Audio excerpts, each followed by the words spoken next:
Hey guys, how's it going? Eli here, back with another video where today, by popular demand, we're going to be taking a look at the Wizards of the Coast Pokemon market. Without further ado, let's just jump right into it. So I know a lot of you guys have been asking me kind of what my personal opinion is on Wizards of the Coast and kind of how the overall state of the market is. And so that's going to be the main focus of the day. But without further ado, as always, I must let everyone know that we are doing a weekly giveaway where we are currently giving away 6 Fusion Strike Pokemon packs to 2 lucky winners. So they each win 6 packs. All you have to do is be subscribed, leave a like down below on the video, and comment down below. We post 3 videos each week, and so you're able to enter in up to 3 times by leaving a comment and liking on each of the 3 videos that we post every single week. And like I said, you don't win one week, you'll win the next week, because you have so many opportunities on top of the fact of the matter that we are still a really relatively small channel, so you already have high odds as it is. And then once we hit that 500 mark, which we're at about 414 right now, so we're less than 100 away, then we'll start making it 3 winners that could get 6 packs. So really exciting stuff. Of course, if you guys want to, we can ask the question of the day. Would you guys prefer it once we hit that 500 mark that we do 2 winners for 9 packs instead? Up to you guys, of course. But without further ado, let's finally get into the topic. So here is the main thing that I kind of want to already jump off by saying when it comes to Wizards of the Coast. And this is going to be the main premise of the video. One of the things that you're going to see with everything that I'm showing you is I'm going to show you 3 different things. I'm going to show you sealed product. I'm going to show you first edition commons, and I'm going to show you first edition holos, more specifically holos with scarcity. But the reason why I'm showing you guys all of this is because they all are dumping like crazy. And that might sound, kind of extreme, but to be honest with you, if you look at the price action in the past couple of months to year, even the, safest investments still have dumped really hard. So if you guys want to take a look, we are currently looking at Heritage Auctions. If you guys want to, you have to just make a Heritage Auction account, and then you look up Pokemon Booster Box, and then you can go to Past Sold.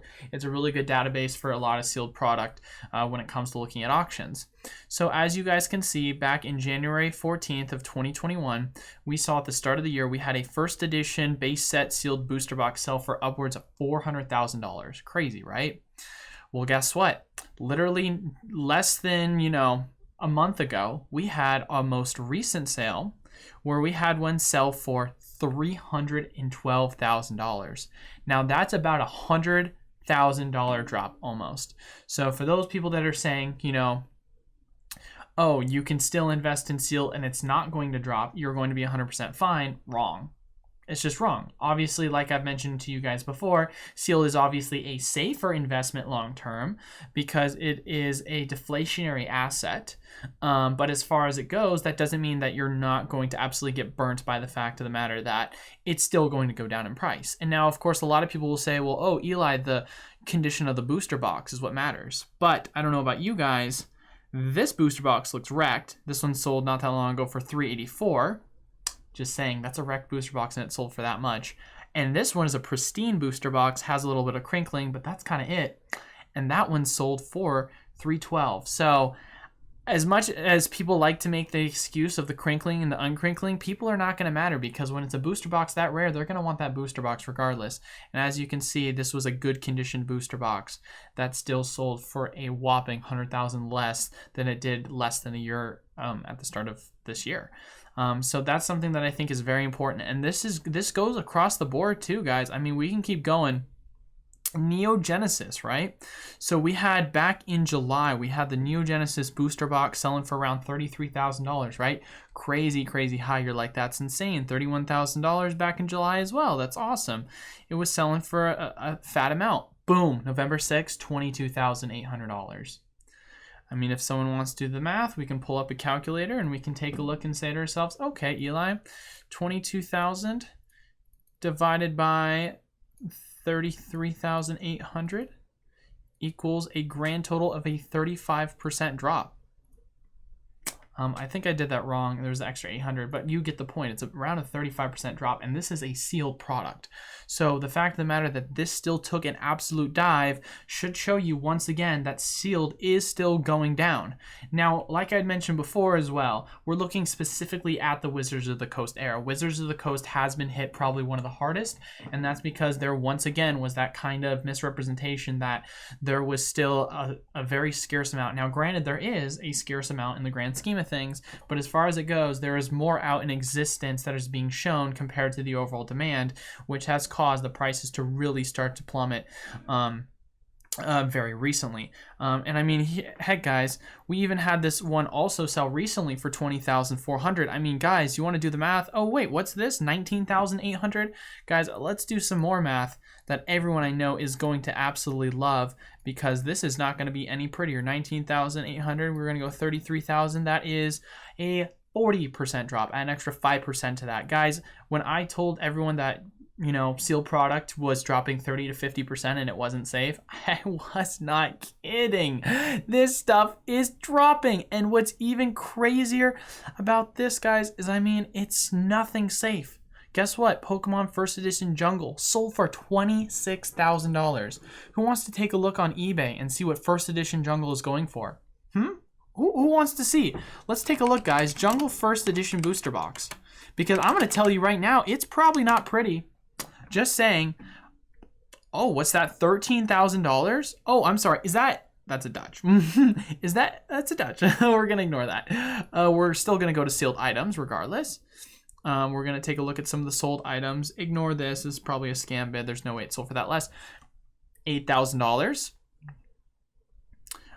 This is a Dutch one. We won't take a look at that. I remember this actually sold for 11,000. I remember I looked at this through 11,000. So yeah, guys, we're just going to say 11,000 conservatively. We're going to say 11,000 to be safe, right? We're going to say that is the going rate. Well, once again, guys, 11,000 divided by 26,000. 58% drop. Guys, I don't know about you, that's kind of a dump. That is an absolute crash if I've ever seen one. So at the end of the day, I think you guys understand the point in which I'm making with this. Sealed product right now for Wizards of the Coast is tanking. And in my personal opinion, if we keep going the trend in which we're going right now, when it comes to the overall price demand declining, it's just going to keep getting worse from here. That's just my personal opinion. Now, that's not to say this is going to happen in the next week. We're just going to, you know, continue to dump. It's not going to say that, you know, it's going to all happen within this month. It's more likely going to take, you know, a year or two, but the demand, of course, is going to continue to die out and the supply is going to stay the same. And so because of that, you're once again going to see the product continue to drop. We'll kind of see over time. Obviously, this is kind of price action from the start of January. So we've seen this within a year. So who knows what it'll look like at the end of another year. I wouldn't be shocked if you saw First Edition Jungle Booster Box selling for around $6,000 to $7,000, honestly, in my personal opinion. But not financial advice, not financial advisor, but with this current retrace price, it's not getting any healthier. So now that is looking at sealed. Now we're going to be looking at singles. So one of the singles we're going to be taking a look at is we're going to look at the Pikachu First Edition. So as you guys can see, first off, PokemonPrice.com, shout out to them for having such a nice source of information when it comes to a lot of the sales price history. As you guys can see, we have a little bit of sales history when it comes to the overall price of the Pikachu. As you can see, we start to hit the start of 2020, absolutely popping off, hits all the way up to $1,474. 1,200, 1,150. We're going to say, you know, conservatively about 1,200 is kind of the area in which it hit its high. And what do you know? It's valued at around 1,077. Who wants to do some more fun math with me? 1,077 divided by 1,200. I'm enjoying this. I don't know about you guys, but that's an 85.25% retrace. Guys, that's not even like a 50% retrace, guys. That's an 85% retrace. Now, of course, this is a perfect example, and this is a scary example, but a perfect example of why sealed still holds stronger. Because you're having sealed drop, you know, 58 to 30%, and you're having some of these singles drop 85%. And the reason for this, and more importantly, is take a look at that PSA 10 population. That is an insanely high population. And the reason why you saw such a sharp decline is thanks to, drumroll, PSA. PSA, as you guys probably know, absolutely blew up, and we had a ton of Pokemon cards get sent into PSA. Everyone sent in their old collection from their binder, and what did they come out with it? A ton of common cards being graded, because once again, guys, what are they? They are common cards. And so that's where a lot of people really get caught up in the hype, because it is a Pikachu figure and it is an Eevee figure. And don't get me wrong, I think that long term these are good figures to collecting, because they're going to be stronger when it comes to investment value. But you also have to understand from a scaling perspective when it's overinflated, especially when comparing the 1-to-1 population to pricing, because that is absolutely insane. And it should have never gotten to that price point. But of course it did, because we had a lot less population until it started to get that print. So it makes it a lot harder to want to look at this from an investment perspective. Like I said before, you can of course still invest in commons, but you're going to want to be realistic when it comes to it, and also gauge the overall PSA population. As SM Pratt kind of likes to say, he likes to say scarcer, minter, older. Those are kind of the three main things. Basically, scarcer means less population report. Minter, obviously, PSA 9, PSA 10 is kind of the primo. And then older, obviously looking first edition older. So this one does not feel scarcer. It is older, and of course it is minter, but you have to fill all of those three criteria for it to really be a safe long-term investment when it comes to retracement value. But like I've mentioned before, that does not mean that it isn't safe from retracement, because with this next card we're going to be taking a look at is going to be the Vaporeon 1999 Jungle. And you might say to yourself, wow, 69, got him. You might say to yourself, 69, that is not a lot. Well, I mean, it can't be that it's going to drop just as much. I mean, come on, guys. 69? That's very scarce, especially when we're talking about first edition, You look at Jolteon and all those other ones, they're selling for $1,000, $2,000. That means this one must be worth so much more, right? Well, let's take a look at the, analytic price data. I mean, okay, why is this glitched? This was working a second ago. Sorry about this, guys. So the price data, I'm going to take a refresh. I don't know what just happened here. This actually was working perfectly. There it is. All right. So as you can see, guys, 14,700. Wow. That's high. That's super high. And this was back in October, 2020, right? What is this? It's just a straight arrow downwards. $7,600 back in December within the span of 2 months, and almost retraced 50%. And you might say to yourself, Eli, this is data all the way back in 2020. I wonder what it's at right now. Well, let's take a look, guys. Most recent sale, October 31st, about exactly a month ago, $7,300. I mean, guys, obviously it didn't sell for that much less than it did back in December. So who knows, it might have found its bottom.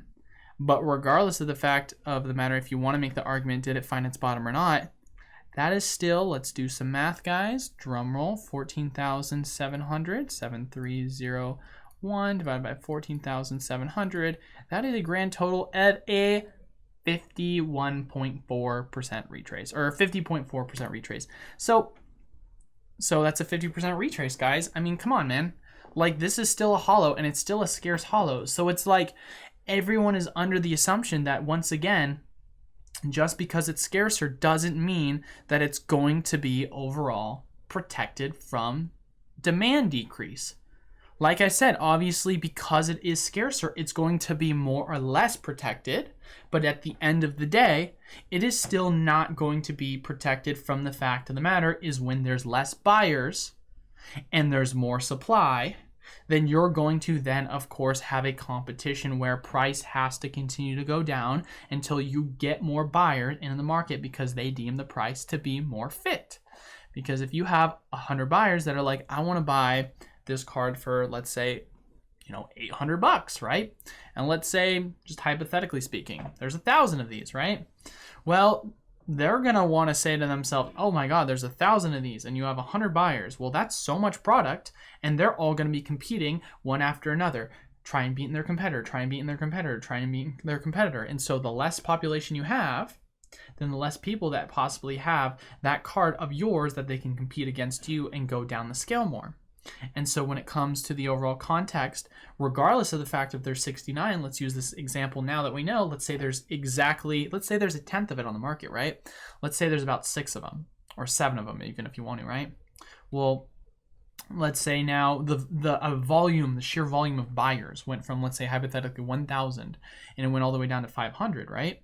Well, if you have half the amount of buyers that are interested, then of course, because of that, you're going to have half the amount of people that are willing to pay X amount of dollars. And so there are going to be half the amount of people that's going to drive that demand for the price to compete, because there's half the amount of people competing for that card. And a lot of people too, just because they're interested doesn't mean they're going to want it in at that exact price point.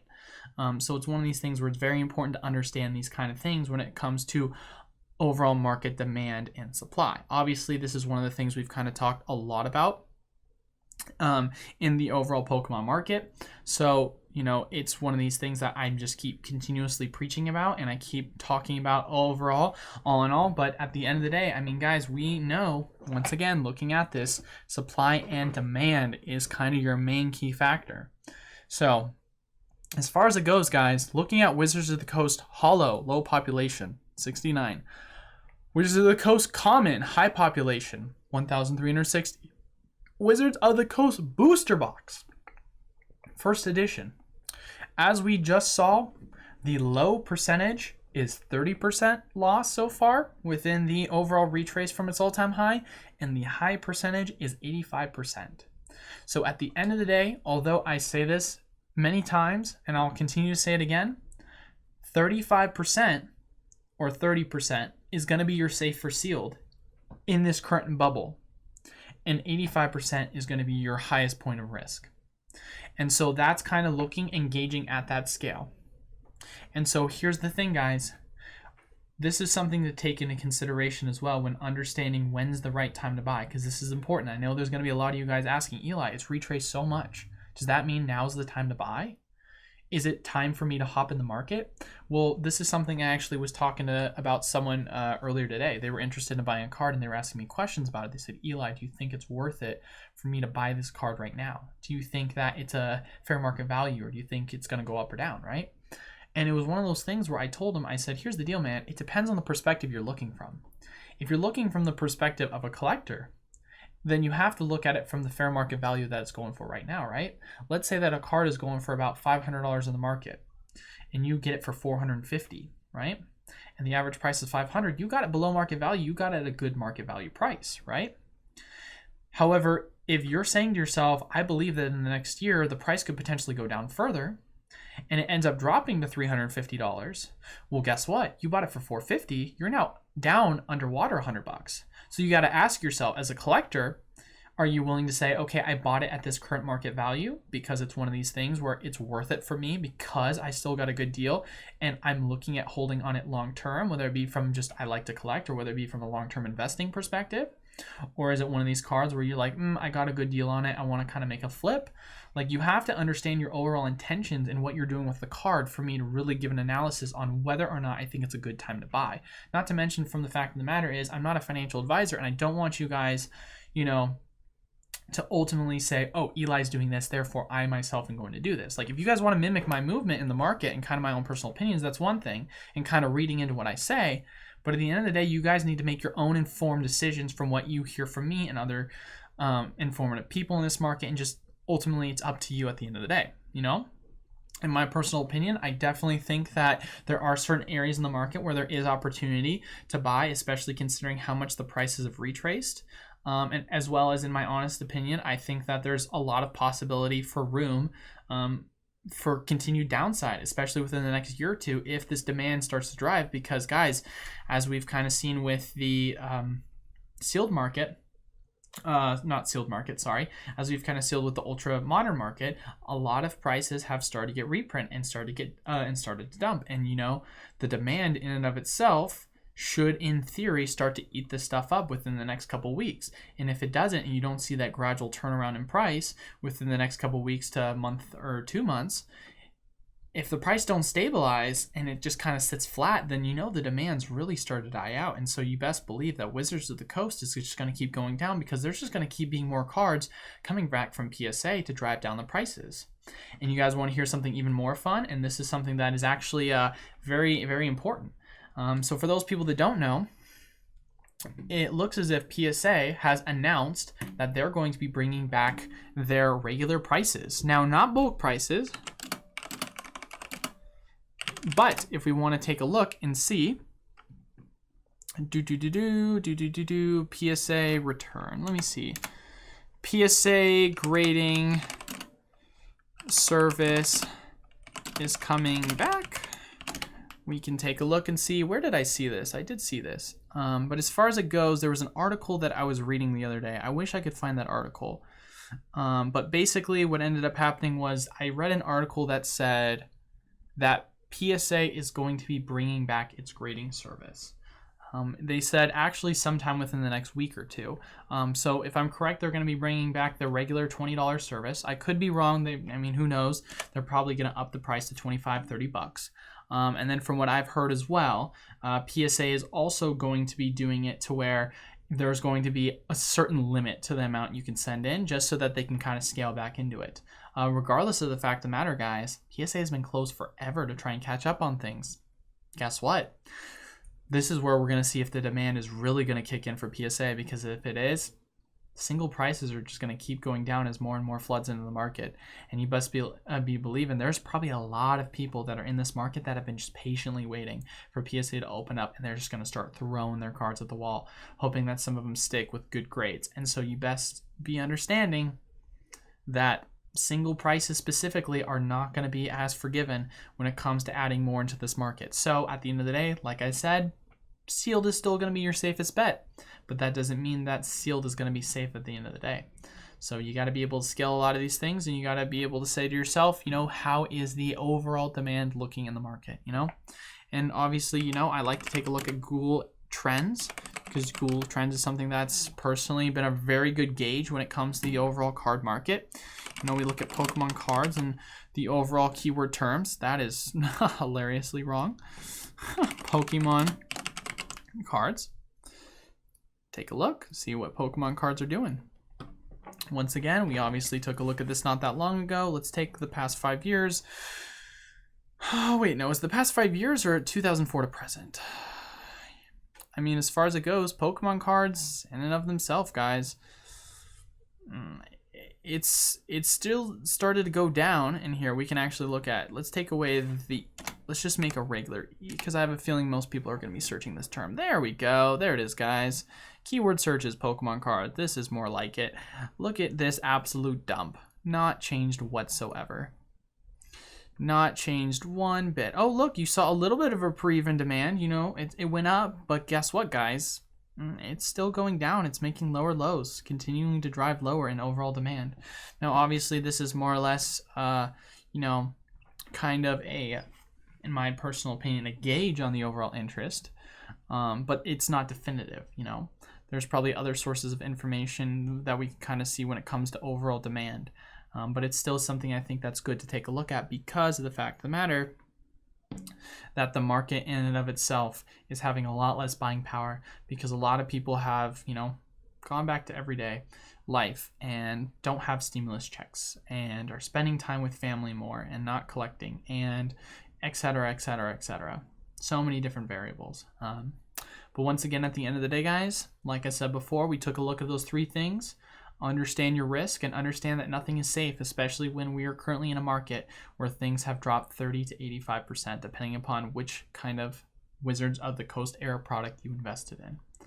And I think I did a good gauge, honestly, on the overall. Obviously, it's a very deep topic. I know I could go into so many different cards and so many different sets, but I think what I kind of showed you was a good gauge of the overall when it came to common, holo, rare, as well as sealed, because those are kind of your three premises when it comes to overall investments. Obviously, we can get into single, you know, packs, unweighted, weighted, and, you know, pack designs and graded packs, and we can really get intricate when it comes to certain sets and holos, and you know, does it have stamp, does it have a faint stamp, is it a like error card? Like there's so many different intricacies, and that's obviously a different, you know, kind of way to look at it, and it's different niches within the market, so they're going to obviously have their own kind of trends. But I'm looking at the overall Wizards of the Coast you know, market in and of itself for Pokemon. And this is, at the end of the day, what it's really starting to look like and what it's been looking like for the past year. So for those people that are interested in getting in Wizards of the Coast collecting, guys, it's looking nice right now. And I'm hoping that within the next year or two, it's going to continue to be this way before we really start to see a bottom in overall demand. But yeah, that is all I have for today's video. As always, like I said before, leave a like down below, comment, and subscribe to our channel, as it will enter you into a giveaway where you have two opportunities to win 6 Fusion Strike booster packs each and every week. And once again, you have up to multiple entries to win, 3 in fact. All you have to do is leave a comment and like down below on any one of our 3 videos. You can comment and like on all 3. So 3 opportunities to win, 2 opportunities to get those 6 packs. That's 5 opportunities altogether. And guess what, guys?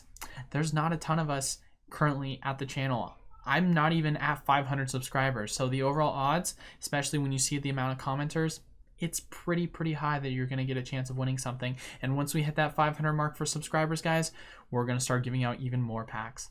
So thank you guys all once again so much for watching. I can't thank you enough for everyone that has helped support the channel, as you guys really do mean the world to me. Until then, I will see you guys on Friday, where guess what? Did Cosmic Eclipse have a reprint? We're going to break into something that is going to be very interesting next Friday, and I am super excited.